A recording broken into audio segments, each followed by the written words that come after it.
শরীর সুন্দর হোক বা না হোক, কথা সুন্দর হওয়াটা জরুরি। কেননা কেউ শরীরের কথা মনে রাখে না, কিন্তু কথা কখনো ভুলে না। হাসি আর সাহায্য, এই দুটি এতই সুগন্ধি বস্তু যে যত অন্যের উপর ছিটাবেন ততই সুগন্ধি আপনি নিজেই হবেন। নিজেকে বদলানোর সরল ও সহজ উপায় হলো সেই জায়গাগুলোতে চুপ থাকা যেখানে শব্দ থেকেও বেশি প্রয়োজন মনই পারে আপনার আত্মসম্মান ও শান্তি প্রতিষ্ঠা করতে। জগৎ প্রসিদ্ধ সন্ন্যাসী গৌতম বুদ্ধ চুপ থাকার 10টি গুরুত্বপূর্ণ জায়গার কথা বলেছেন। নমস্কার বন্ধু, আপনাকে চ্যানেলের পক্ষ থেকে আন্তরিক অভিনন্দন। আসুন আমরা জেনে নিই কোন কোন জায়গায় চুপ থাকতে হবে। নেপাল রাজ্যের ছোট্ট এক গ্রামে বিক্রম নামের ছেলে বাস করত। সে ছিল খুবই রাগী এবং একগুঁয়ে স্বভাবের। ছোট ছোট কথাতে তর্ক করা এবং সঙ্গে সঙ্গে উত্তর দেওয়া তার স্বভাবে পরিণত হয়েছিল। ধীরে ধীরে তার এই স্বভাবের জন্য লোক তাকে অপছন্দ করতে থাকে। বিক্রম তা বুঝতে পারে। সে বুঝতে পারে তার এই স্বভাবের জন্য সে কোনো কাজই সঠিক এবং সুষ্ঠুভাবে করতে পারে না। উপরন্তু তার মনকে বশে রাখতে পারছে না। কিন্তু সে বুঝতে পারছে না এই পরিস্থিতি থেকে সে কিভাবে বাইরে বেরিয়ে আসবে। একদিন সে শুনতে পায় পাশের এক মন্দিরে ধর্মীয় আলোচনা হচ্ছে। যে ধর্মীয় আলোচনা করছেন তার সম্পর্কে বিক্রম আগে থেকেই জানত। যে খুবই ধর্মপরায়ণ সন্ন্যাসী, তার খুব সুনাম আছে। তার করুণা, জ্ঞান ও জীবন ধারণের উপদেশের শিক্ষা অতুলনীয়। বিক্রম ভাবল, আমার সমস্যার সমাধান তিনি একমাত্র করতে পারবেন। সে খুব তাড়াতাড়ি ওই সভায় গিয়ে উপস্থিত হলো। সেখানে খুবই ভিড় ছিল। সেখানে খুব সুন্দরভাবে জীবনের উপদেশগুলো গভীরভাবে ব্যাখ্যা করছেন। ওই সময় বুদ্ধদেব সকলের উদ্দেশ্যে বক্তব্য রাখছেন। যদি তোমরা জীবনে সত্যিই পরিবর্তন ও সফলতা অর্জন করতে চাও, তাহলে এই 10 জায়গায় চুপ থাকতে শেখো। এই কথা শোনার পর বিক্রমের মনে আশার কিরণ জাগতে লাগলো। সভা শেষ হওয়ার পর বিক্রম বুদ্ধদেবের কাছে গিয়ে বলল এবং তার চরণে প্রণাম করে বলল, ভগবান, আপনি বললেন জীবন বদলানোর জন্য 10 জায়গায় চুপ থাকতে হবে। কৃপা করে আমাকে বিস্তারিত বলুন। এগুলো আমার জীবনে কিভাবে ব্যবহার করব? বুদ্ধ এসে উত্তর দিল, এটা জানার জন্য তোমাকে ধৈর্য, স্থিরতা ও আত্ম উপলব্ধি করতে হবে। যদি তুমি এগুলোর জন্য প্রস্তুত থাকো তাহলে আমার সাথে চলো। বিক্রম রাজি হলো। এভাবেই তার যাত্রা শুরু হলো। প্রথম জায়গা, যেখানে কেউ যখন তোমার আলোচনা করে তখন চুপ থাকো। এই আলোচনা তোমার জীবনে শিক্ষা এনে দেবে। যদি তুমি রেগে গিয়ে উত্তর দাও তাহলে কিছুই শিখতে পারবে না। যদি তুমি চুপ থেকে শুনে ভাবো আলোচনা ঠিক ছিল কি না, ভুল ছিল। বুদ্ধদেব তাকে একটা উদাহরণ দিল। একবার এক ব্যক্তি আমাকে বাজে শব্দ বলেছিল। আমি চুপ থেকে তার কথা শুনি। যখন সে চুপ হয়ে গেল তখন তাকে জিজ্ঞাসা করলাম, যদি তুমি কাউকে উপহার দাও আর সেই উপহার যদি সে গ্রহণ না করে তবে সেটা কার কাছে থাকবে? সে উত্তর দিল, আমার কাছে। তখন আমি বললাম, তোমার এই শব্দ তোমার কাছে থাকবে, কেননা এটা আমি গ্রহণই করিনি। বিক্রম এই কথাটি তার জীবনে প্রয়োগ করবে বলে স্থির করল। দ্বিতীয় জায়গা, যখন তোমার সাথে কেউ তর্ক করবে। যখন তোমার সাথে কেউ তর্ক করবে তখন চুপ থাকো। তর্ক করলে সত্যের নয়, অহংকারের জিত হয়। যদি তুমি চুপ থাকো তাহলে পরিস্থিতিকে ভালোভাবে বুঝতে পারবে এবং সঠিক নির্ণয় নিতে পারবে।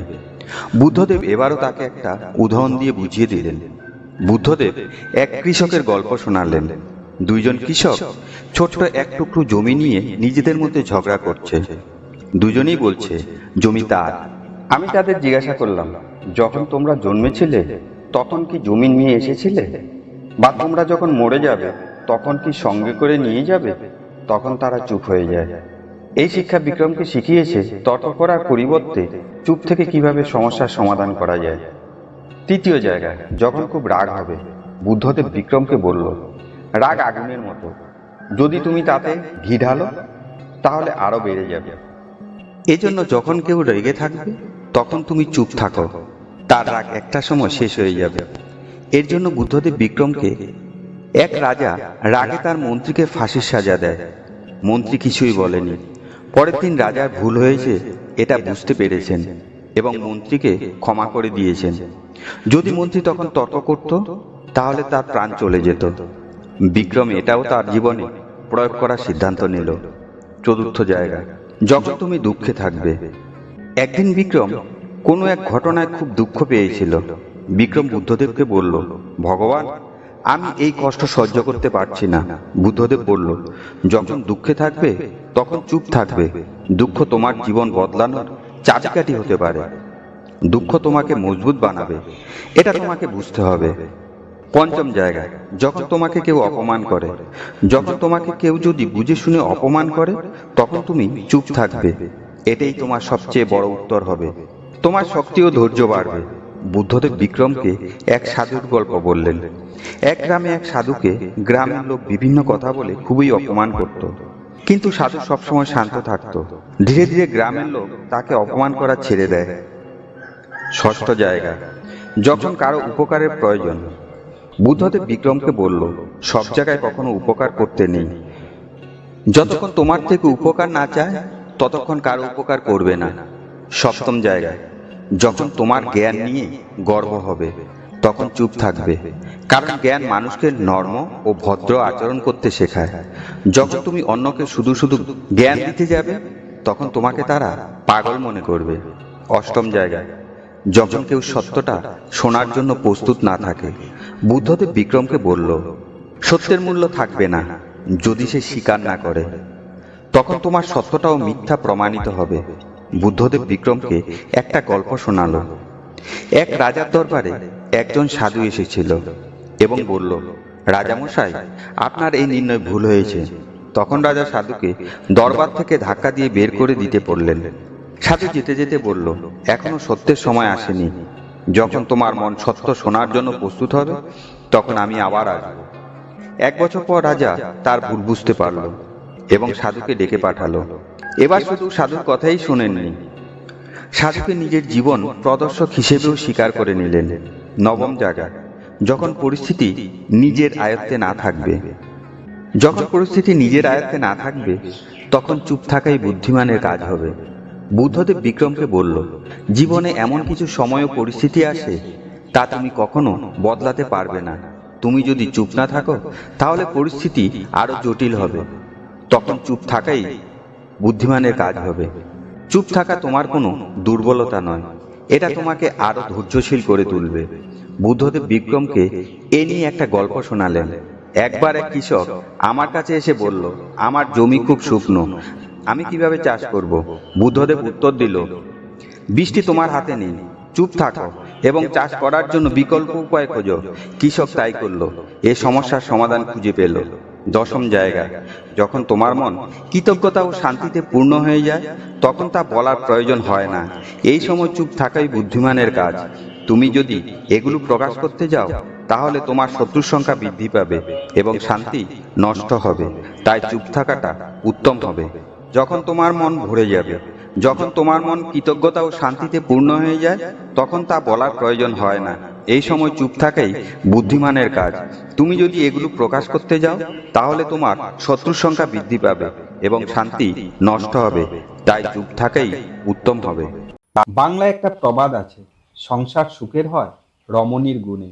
তাই প্রতিটা সংসারের ভিত হলো একজন নারী।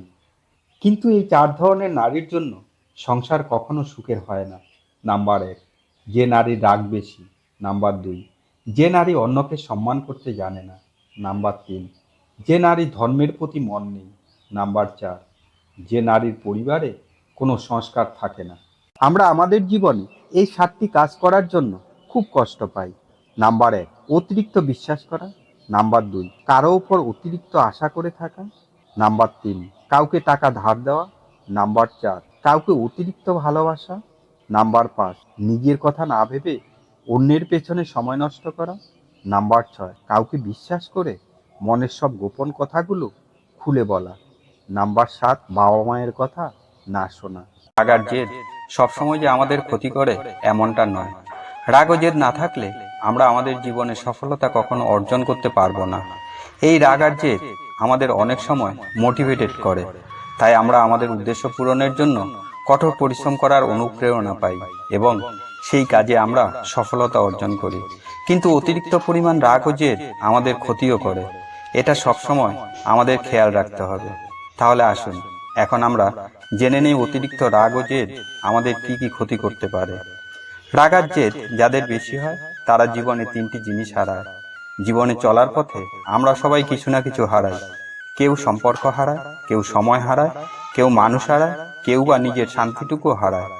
কিন্তু এই রাগ আর জেদ আমাদের জীবনের সবচেয়ে মূল্যবান তিনটি সম্পদকে একসাথে কেড়ে নিতে পারে। রাগ অনেক সময় আমাদের ন্যায় বিচারের মতো মনে হয় আমি রাগ করেছি, ঠিকই করেছি, ঠিক বলেছি, ওর সাথে এমনই করা উচিত ছিল। আর জেদ, সেটাও আমাদের আত্মসম্মানের মূল মন্ত্র। এটা না থাকলে কি আর হয়, মনে হয় আমি একবার যা বলি কোনোভাবেই তা থেকে সরে আসবো না, আমার এই সিদ্ধান্তই শেষ কথা। কিন্তু প্রশ্ন হলো, এই রাগ আর জেদের বিনিময়ে আমরা আসলে কি পাচ্ছি আর কি হারাচ্ছি?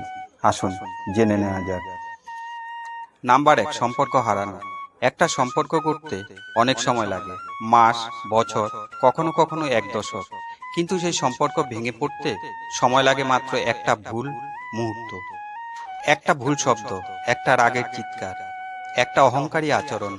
এইটুকুই যথেষ্ট। রাগের মাথায় আমরা প্রিয় মানুষদের বলি, তুই যা, আর আসিস না। আবার জেদের বসে আমরা সিদ্ধান্ত নেই, ও যদি না আসে আমিও আর ওর খোঁজ নেব না।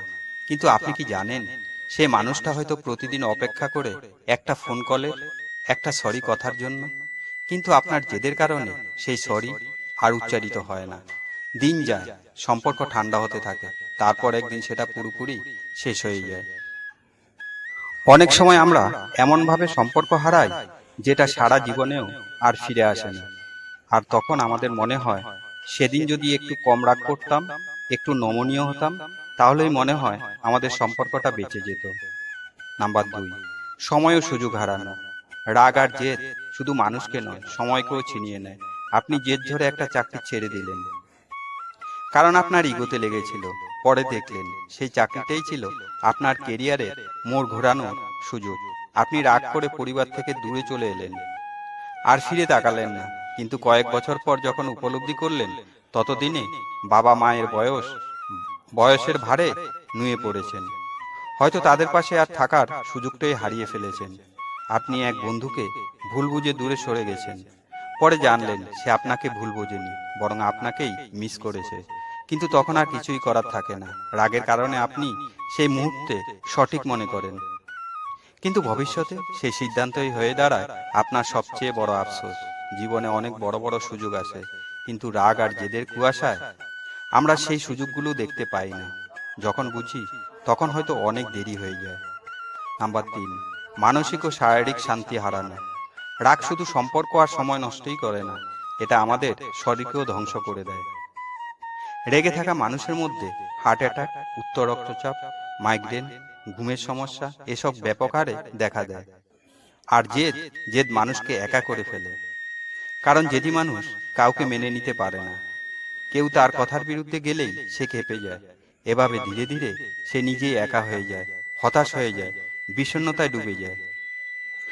জেদ থেকে আসে অহংকার, অহংকার থেকে আসে ভাঙন, আর ভাঙনের পর আসে একাকিত্ব আর আত্মগ্লানি।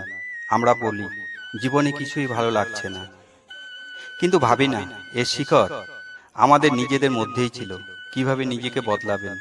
রেগে গেলে থামুন, প্রথমেই চুপ থাকুন। 5 সেকেন্ডের নীরবতা অনেক বড় ক্ষতি থেকে বাঁচাতে পারে। নিজেকে প্রশ্ন করুন, এই রাগ কি আসলেই প্রয়োজন? এতে আমার লাভ হবে নাকি ক্ষতি? ক্ষমা করতে শিখুন। ক্ষমা মানে দুর্বলতা নয়, এটা হলো নিজের শান্তির জন্য নিজেকে মুক্ত রাখা। নর্মতা বেছে নিন। জেদ মানুষকে একা করে, আর নর্মতা মানুষকে কাছে টানে। রাগ আর জেদ আপনার জীবনের একটা মুহূর্ত রক্ষা করতে পারে, কিন্তু পুরো জীবনটাকেই নষ্ট করে দিতে পারে। আপনি যদি চান আপনার সম্পর্কগুলো সুন্দর থাকুক, আপনার সময়গুলো কাজে লাগুক, আপনার জীবনটা শান্তিতে ভরে উঠুক, তাহলে আজকেই সিদ্ধান্ত নিন, আপনি আর রাগের দাস হয়ে থাকবেন না। আপনি জেদের পায়ে শিকল পরিয়ে নিজের আত্মা মুক্ত রাখবেন। জীবনে সবচেয়ে বড় বিজয় হচ্ছে নিজেকে জয় করা। আপনার একটাই কাজ, এই ভিডিওটা শেষ পর্যন্ত দেখার পর একটা প্রতিজ্ঞা করুন। ভিডিওটি শেষ পর্যন্ত দেখার জন্য আপনাকে অসংখ্য ধন্যবাদ। ভিডিওটি যদি ভালো লাগে তাহলে লাইক করুন, কমেন্ট করুন, শেয়ার করুন এবং সাবস্ক্রাইব করে পাশে থাকুন। ভিডিওটির মধ্যে কোনটি আপনার কাছে সব থেকে বেশি ভালো লেগেছে সেটা কমেন্ট করে জানান। পরের ভিডিওতে আবার দেখা হবে।